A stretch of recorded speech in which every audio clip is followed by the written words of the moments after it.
Dit binnen net zomaar tolvenbijn uit Ije.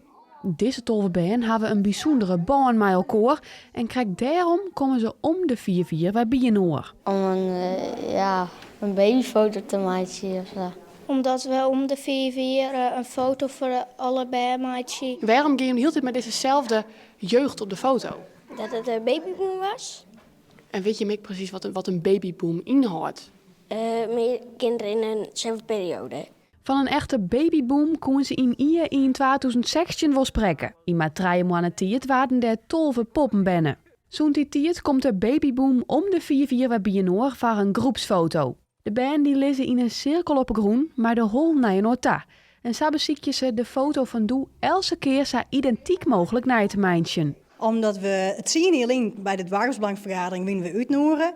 En toen hebben we eerst met z'n allen op een foto geweest. En later mochten de bandjes dus op de groen ook een foto maken. Dat wij ze van ons vregen om toen als baby's zijn daar alle babytjes mooi in een rondje bij elkaar te doen.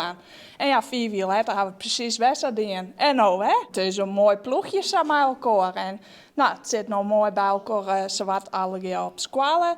Nou, en een deel daarvan zit bij elkaar in het voetbalteam. Dus ja, het is hecht. In een hele grutte vreunenploeg. Het liep het ideale scenario, maar het zwaar het ek voor een grut probleem. De feestjes in februari, maart, nou, dan wordt het pittig. En dan wil het ook plannen wie wanneer wat gaat houden. Dus het wordt om even bij elkaar houden. Nou ja, dat is ook wel even de moment natuurlijk om even als member even lekker bij te kletsen. Als het onharren leidt, houden ze deze fototraditie nog jarenlang in stand. Nou, we gaan de rekening in West en dat we nog even teruggaan. Dan maakt Beurt, de fotograaf, dadelijk met 20 hier op een hele grote heegwerker staan. Dus dat wil natuurlijk mijn meidje. Komt ie! Ja, mooi.